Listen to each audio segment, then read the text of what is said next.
आओ कहानी लिखे। कहानी? हाँ हाँ कहानी। भाई लिखनी तो नहीं आती, तुम कहो तो एक सुना दूं। सुनाओ।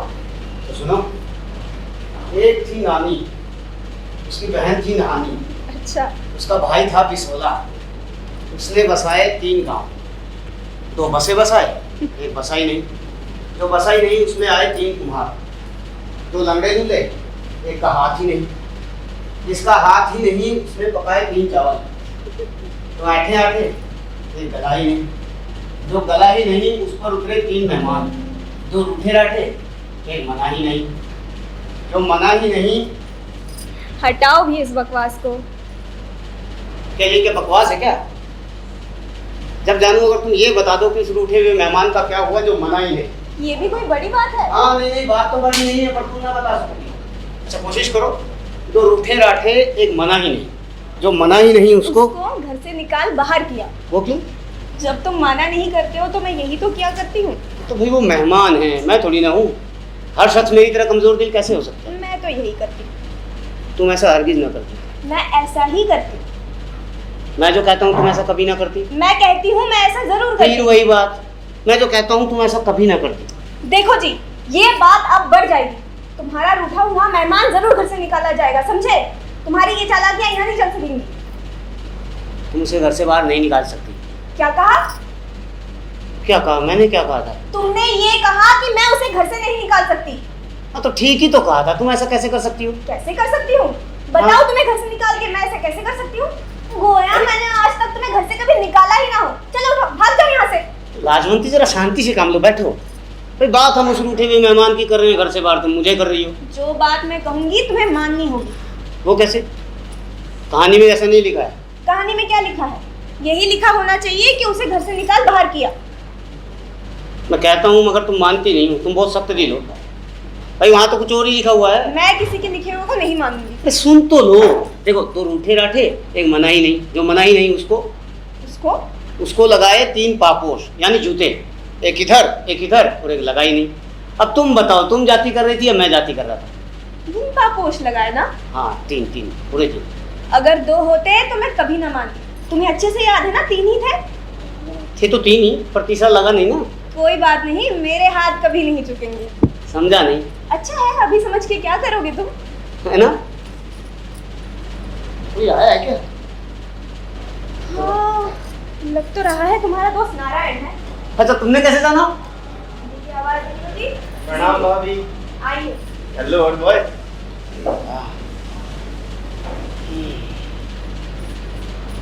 क्या किस्सा है भाई, रोनी सूरत क्यों बनाए बैठे हो? यार मैं कुछ सोच रहा था। आप कुछ सोच रहे थे? नारायण साहब ये कुछ सोच भी सकते हैं। मैं सोच रहा था कि आज इन्होंने घंटी की आवाज से पहचान लिया नारायण कि तुम आए हो। अच्छा। हाँ कल मेरी आवाज से पहचान लेगी कि मैं डॉक्टर के यहाँ जाने का बहाना करके तेरे यहाँ ताश खेलने जा रहा हूँ। जिंदगी यूं बसर हो सकेगी नारायण, तो शर्लक होम्स बन रही है दिन ब दिन, है ना? हमारे शेरलॉक होम्स भी एक ही कहानियां था। अच्छा। जूते की नोक देखकर बता देता कि उसके पहनने वाले की नाक टेढ़ी है, छड़ी से मैदे की हालत और सिगरेट की राख से आंखों का रंग और हैट से पैरों की शक्ल बता देना उसके नजदीक मामूली काम था। ये सब झूठ मूठ की बातें हैं। ये सब फर्जी किस्से हैं। झूठ मूठ की बात क्या कह रही हैं आप भाभी जान? ये सब कहानियां हैं बाबा, इसमें सच कहा। जिसने चाहा उसने कब भाग दी। तो ये सब कहानियां होती हैं? भला ऐसा कभी हो सकता है?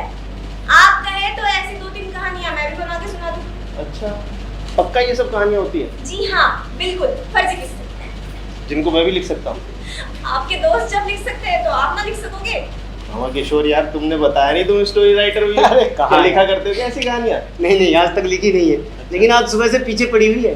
क्या? आओ कहानी लिखे, आओ कहानी लिखे। तो आओ कहानी लिखे। हैं? तो आप कहानी लिखे। तीनों मिलकर एक कहानी लिखे। बुराई क्या है? एक कहानी के 3 राइटर। अच्छा ख्याल है। अच्छा शुरू कौन करे? जो बोले वही कुंडी खोले। तो भाई मैं शुरू कर देता हूँ। हाँ। नारायण तुम लिखो। हाँ। हाँ, आइए। तो लिखो नारायण। 1 मिनट मेरे दोस्त, 1 मिनट, कॉपी पेन तो लेने दो भाई। हाँ। लिखो। एक रोज का जिक्र है। एक रोज का जिक्र है। बाबू शालिग्राम रात को बहुत देर से घर आए। जी। वो सख्त खौफ खा रहा था। उसकी बीवी कमला रात के सन्नाटे में उसका इंतजार कर रही थी। तुमने कैसे जाना शालिग्राम ब्याह हुआ था? रात को वही लोग देर से घर आते हैं और डरते हैं जो बिहाए हुए होते हैं। चलो ठीक है, कोई बात नहीं, कोई बात नहीं। कि उसकी बीवी कमला रात के सन्नाटे में चुपचाप उसका इंतजार कर रही थी। सालिग्राम सोच रहा वो था, सोच रहा था अगर उसकी बीवी को पता चल गया कि वो रात के 12:30 बजे तक ब्रिज खेलता रहा है और महीने की आधी तनख्वाह हार गया है, तो आफत आ जाएगी नारायण साहब। अच्छा, ये तुमने अपनी तरफ से ही गढ़ लिया ना, क्यों ब्रिज खेल रहा था। हालांकि नारायण मैं चाहता था कि वो कोई नाच देखकर आए। ये बढ़िया नाच। हाँ, ये तो और भी अच्छा है। कहिए नारायण साहब, हम कहाँ तक पहुँचे? हाँ, तो एक रोज का जिक्र है। बाबू सालिग्राम रात को बहुत देर से घर आया। वो सख्त खौफ खा रहा था। उसकी बीवी कमला रात के सन्नाटे में चुपचाप उसका इंतजार कर रही थी। सालिग्राम ये सोच रहा था कि वो औरत हाँ, जिसका नाच वो क्लब में देख कर आया है, कितनी हसीन है, हाँ, चांद सा मुखड़ा, गोरी गोरी रंगत, काली नागिनों से बाल। जब वो नाचती है तो उसके सफेद टखनों में बंधे हुए घुंघरू की झंझनाहट दिल की धड़कनों में घुल मिल जाती है। वाह वाह वाह वाह भाभी वाह। उसके सफेद टखनों में बंधे हुए घुंघरू की झंझनाहट दिल की धड़कनों में घुल मिल जाती है। वाह भाई वाह। सालिग्राम के कानों में उन घुंघरुओं की आवाज अभी तक गूंज रही थी। और इसके साथ साथ उसके कान उन झिड़कियों और गालियों के बेपनाह शोर सुनने के लिए भी तैयार हो रहे थे जो उसकी बीवी अपने सीने में छिपाए बैठी थी। मैं पूछता हूँ, तुम ये बीच बीच में उसकी बीवी का किस्सा क्यों ले आती हो? औरत के बगैर कोई कहानी मुकम्मल नहीं हो सकती। हाँ ठीक है, पर वो गालियों का झिड़कियों का बेपना तूफान अपने सीने में क्यों छुपाए बैठी? अच्छा, औरत क्या अपने हुकूक की हिफाजत भी ना करे? तुम जैसे बेवफा मर्द अगर रात के 2-2 बजे घर आए तो तुम्हारा क्या ये मतलब है कि औरतें खामोश बैठी रहे, कुछ ना कहे, घुल घुल के मर जाए?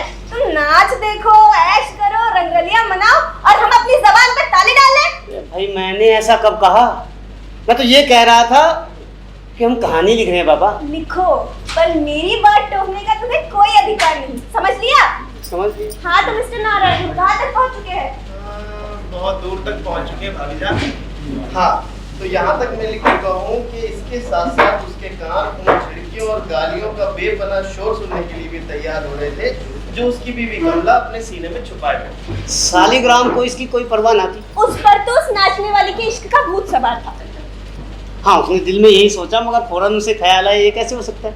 भाई वो तो अपनी बीवी से बेहद मोहब्बत करता है। वो अपने आप को धोखा दे रहा था सिर्फ इसलिए कि उसके दिल से वो डर दूर हो जाए जो आम तौर पे उन मर्दों के दिल में पैदा हो जाती है जो अपनी बीवियों से दगा किया करते हैं। उसका ये ख्याल भी गलत निकला।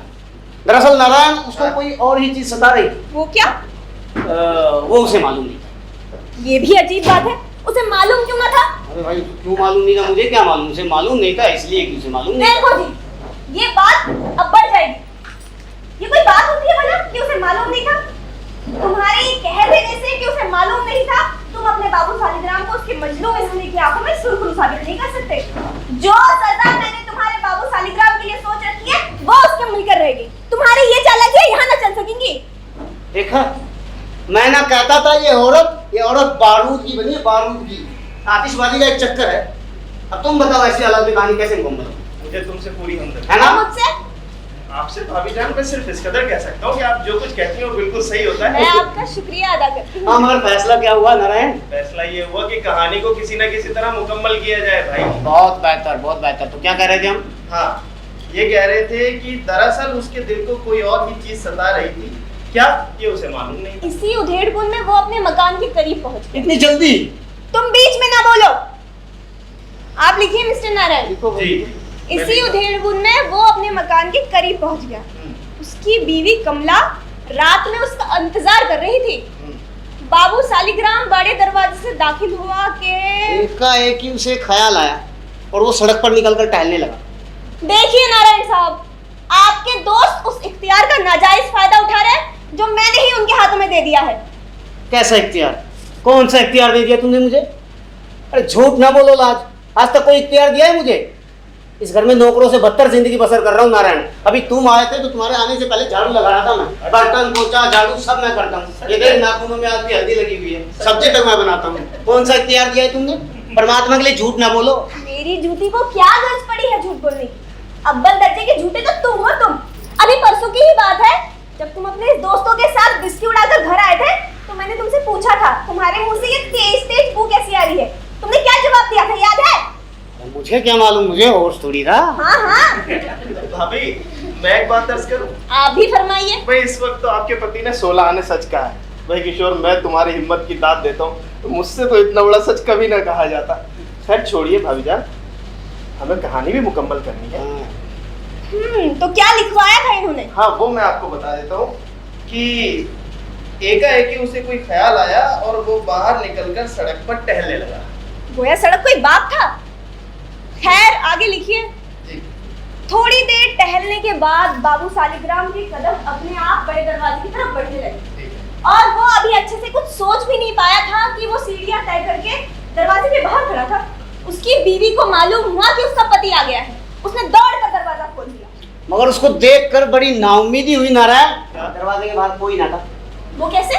वो ऐसे कि बाबू सालिग्राम गलती से दूसरी मंजिल पर डॉक्टर हेमचंद्र के फ्लैट को अपना फ्लैट समझ के वहां खड़ा था। आपके दोस्त मुकाबले में निहायत अच्छा प्रयास इस्तेमाल कर रहे हैं। मुझे इसका पूरा पूरा एहसास है। क्या मैं आपसे कुछ पूछ सकता हूँ भाभी जान? बड़े शौक से। क्या ये जंग है? जी हाँ, ये जंग ही है। तो माफ कीजिएगा भाभी जान, जंग और मोहब्बत में हर चीज रवा होती है। आपको भी हर किस्म का इख्तियार हासिल है ना? हाँ? तो क्या मैं इस इख्तियार का फायदा उठाऊं? बिल्कुल उठाइए, क्यों नहीं। लिखिए। हाँ।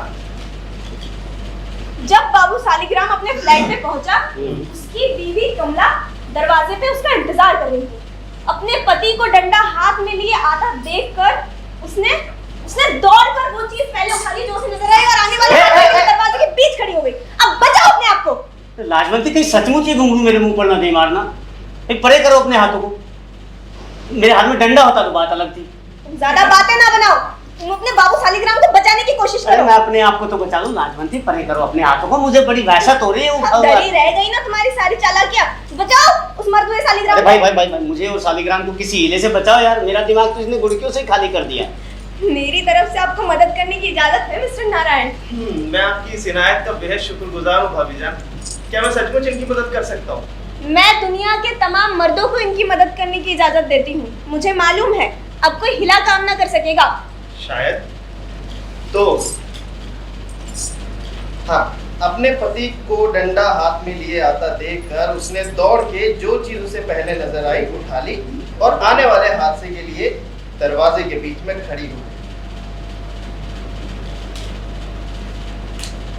वो कांप रही थी। कांप रही थी गुस्से से। जी नहीं भाभी जान, वो कांप रही थी। उसका पति मजबूत कदमों से उसकी तरफ बढ़ रहा था कि वो दौड़ के आगे बढ़ी और अपने पति के कदमों में गिर पड़ी। उसकी उंगलियों में फंसे हुए घुंघरू धागे के बंधन से आजाद होकर पथरीले फर्श पर तारों की तरह बिखर गए। फिर क्या हुआ? बाबू सालिग्राम को सख्त हैरत हुई कि मामला क्या है।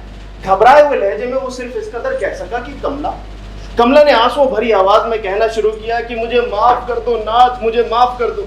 जो कुछ भी मैंने किया वो सिर्फ तुम्हारी खातिर था, सिर्फ तुम्हारी खातिर। मेरी खातिर? हाँ। बाबू सालिग्राम ने पूछा, मेरी खातिर? कमला ने कहा, हाँ तुम्हारी खातिर।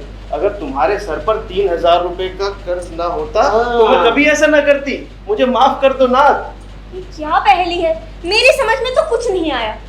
बाबू सालिग्राम की समझ में कुछ ना आ रहा था। उसने पूछा, कमला ये तुम क्या कह रही हो? कमला ने कहा कि आज शाम यूनाइटेड क्लब के स्टेज पर मैं तुम्हारी इजाजत के बगैर नाच के आई हूँ और मुझे उसके एवज 3000 रुपए भी मिले जिससे तुम्हारा वो कर्ज अदा हो सकता है। बाबू सालिग्राम के मुंह से बेइख्तियार एक चीख निकली और वो कमला से जाकर लिपट गया और कहने लगा, क्या राधा के लिबास में यूनाइटेड क्लब की स्टेज पर तुम नाच रही थी? अरे मैं भी तो वहीं मौजूद था। फिर क्या हुआ? फिर क्या होना था? बाबू सालिग्राम और कमला खुशी खुशी कमरे में जाकर सो गए और सारी रात उनके कानों में घुंघरूओं की झंझनाहट गूंजती रही। अच्छा भाभी, प्रणाम। प्रणाम। Good night old boy. Good night. अच्छा हाँ, मेरी ये दुआ है कि आज रात तुम दोनों के कानों में भी घुंघरू बजते रहे। तो लाजवंती, कैसी रही कहानी? अरे लाजवंती, ओ लाजवंती, अरे सुनो।